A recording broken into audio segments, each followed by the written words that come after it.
नमस्कार, जय हिंद, जय उत्तराखंड। और ये बार हमारा कुल पुरोहित व्यास गद्दी विराजमान आचार्य शिवम ढौंडियाल जी हमारा कुटिया माया छन जोगमड़ी। और पंडित जी ने गौ माता के ऊपर पीछे बहुत अच्छा एक प्रसंग, जब हम पंचेश्वर महादेव में गए थे तो पंडित जी ने एक सुझाव दिया था कि भाई भैंसोड़ा और सीला के बंदुनी परिवार मिलकर एक गौशाला का निर्माण करें जिसमें बद्री गाय रखी जाएं और उसका जो गोमूत्र है, दूध है, घी है जो कि और गोबर है जो कि पूजा के बहुत काम आता है। तो पंडित जी से मैं इसी विषय पर आप गहन चर्चा हम करेंगे और उनसे जानेंगे कि इसको हम किस तरह से आगे बढ़ा सकते हैं इस विचार को। तो पंडित जी आप जरा इसमें अपने विचार दीजिए। जी। गावो ममाग्रतः सन्तु गावो मे सन्तु पृष्ठता गावो मे सर्वतः सन्तु गवाम मध्ये वसाम्यहम्। एक भाव रखा गया है कि गाय मेरे आगे से हो, गावो ममाग्रतः सन्तु, गावो में संतु पृष्ठता, गाय हमारे पीछे हो, गावो में सर्वतः संतु, गाय हमारे चारों ओर हो, और गवाम मध्य वशाम्यम, और हमारा वास क्या हो, गाय के मध्य में ही हमारा क्या हो, वास हो। लेकिन वर्तमान समय में यह स्थिति हमें नहीं दिखाई दे रही है। हम देख रहे हैं कि अब धीरे धीरे गाय क्या है, लुप्त प्राय है। गाय की जो है कि ना कोई गाय का पालन करना चाहता है, ना अब बद्री गाय तो और भी क्या हो रही है, लुप्त होती जा रही है। और हम जगह जगह देख रहे हैं, सभी जगह रोडों पे गाय जो है कि क्या हो रही है, भटक रही है। तो एक समय ऐसा आ सकता है कि हमें गाय मिले ही ना जी। अब जब गाय ही नहीं मिलेगी तो गाय हमारा जो जितने भी यज्ञ अनुष्ठान इत्यादि जो भी कर्म है वह बिना गाय के मूत्र से, ना गौमय से, जो पंचगव्य, जो सबसे पहले हम पंचगव्य प्राशन करते हैं, बिना गाय के तो कोई भी कर्म क्या है हमारा, बल्कि जो भी जितने भी षोडश संस्कार हैं सब में क्या है, गाय ही प्रमुख है। हम जो कि गौदान इत्यादि पहले से चलता हुआ आ रहा है। गाय के साथ वृषभ दान भी जो कि पहले के लोग करते थे। तो अब क्या हो चुका है, सब लुप्त प्राय हो चुका है। और हम जितने भी बंदुनी परिवार है, चाहे बदाड़ू गांव हो, चाहे सीला गांव हो, चाहे च्यूणकूट ग्राम हो, चाहे भैंसोड़ा ग्राम हो, समस्त जितने भी बंदुनी परिवार है, मेरा अभी यह भाव मेरे अंदर है कि सभी क्या है, धर्मज्ञ है, सभी शास्त्रों को जानने वाले हैं, सभी अच्छे विचार वाले हैं, और सभी क्या है, अच्छे चिंतन करने वाले हैं। तो हम सभी के द्वारा गाय के प्रति भी हम सभी का क्या होना चाहिए, एक चिंतन होना चाहिए, एक सद्भाव होना चाहिए। तो इसी ये भाव रखने, मेरा एक भाव है कि समस्त बंदुनी यजमान परिवार, जितने भी हमारे यजमान हैं, बंदुनी यजमान है, या इसमें ये नहीं कि बंदुनी यजमान परिवार, जितने भी क्षेत्रवासी है, इसमें मुख्य कार्य उन सभी का ही होगा। लेकिन इससे क्या होगी, गाय बचेगी। जब गाय बचेगी तो गौमूत्र बचेगा, गौ दूध मिलेगा, सब कुछ हमें प्राप्त होगा। तो कहीं भी पूजा के लिए चाहिए होगा, या किसी को गाय का घी चाहिए, अब हम जो है कि बाहर से ले आते हैं घी, वो घी कहीं से ना कहीं हवन इत्यादि में काम नहीं आता। वो पता नहीं कैसे बना है, क्या बना, उसका हमें कुछ पता नहीं। दूसरा क्या है, गाय का जो दूध है वो बाहर भी बिकता है। गौमूत्र हो गया, गाय का दूध हो गया, या गाय के जो गोबर के उपले बनते हैं, ये बाहर भी बिकते हैं। तो इसमें क्या हो सकता है, एक विशिष्ट कार्य हो सकता है। और हमारे पास ये भी नहीं, हमारे पास जगह नहीं है, इधर भैंसोड़ा सीला में बहुत सारी जगह भी हमारे पास है, उसका हम क्या करेंगे, सदुपयोग कर सकते हैं। जी। तो पंडित जी ने तो ये बहुत अच्छी बात बताई। और ये जो हमारे मन में एक संशय था कि भाई हम अगर गाय रखते हैं 10-5 कुछ भी, उसके लिए व्यवस्था भी करते हैं, तो उसके लिए जो धन की जो व्यवस्था है वो तो चलो हम कर देंगे, एक बार के लिए कर देंगे। अब बार बार, क्योंकि ये सालों का प्रोजेक्ट है, ये तो है नहीं कि हमने दिखावे के लिए करना है। अगर हमने करना है तो वो हमारे जो आगे वाली पीढ़ी भी उसका अनुसरण करे और वो चलता रहे। तो अब जैसे पंडित जी ने बोल दिया कि भाई हम इसका गोमूत्र अब बिक भी रहा है, जी।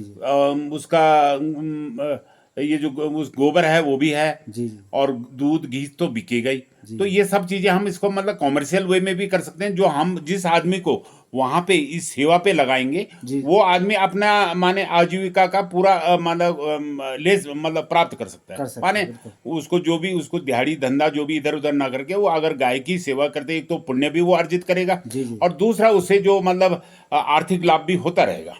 और हमें एक बार माने इस पे खर्च करने का इतना हमारे जैसे गुरुजी ने बोला कि भाई बंदुनी परिवार, चाहे हमारे सीला, भैंसोड़ा, बदाड़ू, च्यूरकोट, मठगुंडा, सब लोग सक्षम हैं और हर तरह से ठीक हैं। तो वो लोग अगर इस चीज को करेंगे तो उनको एक तो पुण्य का हमें लाभ मिलेगा, और दूसरा हम गौ माता की सेवा करके और किसी एक या दो उसमें हम जो रखेंगे लड़कों को, तो वो इस तरह के हों कि वो अपनी आजीविका उसमें चला सकेंगे। और हमें मतलब वन टाइम अगर जो खर्चा हमने मतलब 5-5, 7-7 हजार हमने कुछ दिया गौशाला बनाने के लिए, तो हमारे जो है उससे हम मतलब गौशाला एक बना देंगे, उसमें सारी व्यवस्था कर देंगे। और बाकी गायों के लिए चारा भी आजकल आज के टाइम में बहुत मिल रहा है। अगर कोई आदमी सक्षम है चला रहा है तो वो गाय को सवेरे अगर खोल देगा तो चारा भी मतलब खुद ही चर लेती हैं, सब कुछ कर लेती हैं। और उसका हम उसमें एक स्टोरेज सा बनाएंगे जिसमें गौमूत्र इकट्ठा होता रहेगा, और उसका गोबर भी अलग से रखेंगे, उसको उपले बना करके वो हवन के काम भी पंडित जी आ जाते हैं ना। हवन के काम, माने हवन में जैसे हम बोलते हैं कि भाई हमें उसकी आम की लकड़ी चाहिए, किसी और की चाहिए, अगर हम गोपलों से हवन करते हैं तो कैसे रहेगा? प्रत्येक व्यक्ति को अपने घर में जो है कि गाय के उपले को जला करके, जैसे आप केवल गाय का जो उपला उसको लगाया और उसको उसका तिलक लगाया, मतलब गाय ही एक हमारे सनातन धर्म में एक ऐसी है कि जो बल्कि सारी बाधाएं जिससे दूर हो जाती है। केवल एक कोई व्यक्ति अगर प्रतिदिन गाय को प्रणाम करता है, गाय की परिक्रमा करते हैं, उससे ही हमारी जो है कि कई जो लाए बलाए सब मिट जाती है। तो गाय में मतलब कुल मिला के जैसे हम कहते हैं सभी केवल गाय की सेवा करने से सभी देवी देवताओं की सेवा हो जाती है। बोलते भी हैं कि भाई गाय के अंदर 64 करोड़ 33 कोटि देवी देवताओं का वास होता है। जी। तो ये तो बहुत मतलब आपने अच्छी बात बताई।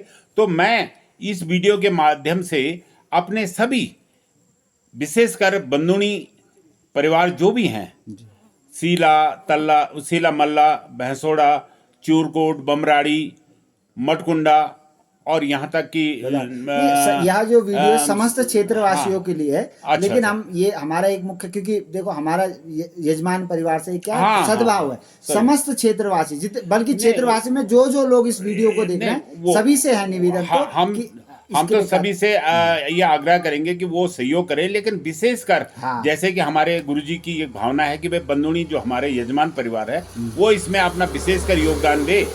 तो मैं तो अपने बंदूनी भाइयों से सभी से निवेदन करूंगा, चाहे वो नरसिंह के हैं, चाहे बदाड़ू, चाहे मटकुंडा, चाहे चूरकोट, तल्ला मल्ला, सीला और बमराड़ी से लेके और भैंसोड़ा तक, और अन्य लोग फिर उसमें अपनी स्वेच्छा से कर सकते हैं। लेकिन हमारे लोगों को कम से कम एक मुश्त, एक संदेश जाए, एक संदेश भी जाएगा और एक मुश्त अपनी राशि भी देनी पड़ेगी। माने अगर 5,000 या 11,000 का वो एक डोनेशन इसमें कर दें, और उसको ये ना सोचें कि भाई ये हमें इसमें से अर्निंग मिलेगी, मतलब डोनेशन कर दें और उसके बेस पे हमारे पास अगर 10-15 लाख रुपए अगर इकट्ठे होते हैं तो हम वहाँ पे एक कुटिया भी बनाएंगे, एक गौशाला भी बनाएंगे और गायें भी रखेंगे, और उसके लिए थोड़ा बहुत चारा भी रखेंगे, और थोड़ी मतलब एक लड़के को वहाँ पे रखेंगे। तो शुरू में तो इतनी इनकम नहीं होगी, लेकिन धीरे धीरे होगी। तो शुरू में जो है उसको हमें माने 10,000, 11,000, 15,000 जो भी एक मिनिमम तो राशि देनी पड़ेगी, जो भी जितना उसको देना यथाशक्ति, मतलब जो करेगा तो। लेकिन आप गुरुजी इसमें यही एक बात है कि जो यहाँ पे जो काम करने वाले हैं ना लड़के, वो बहुत कम मिलते हैं।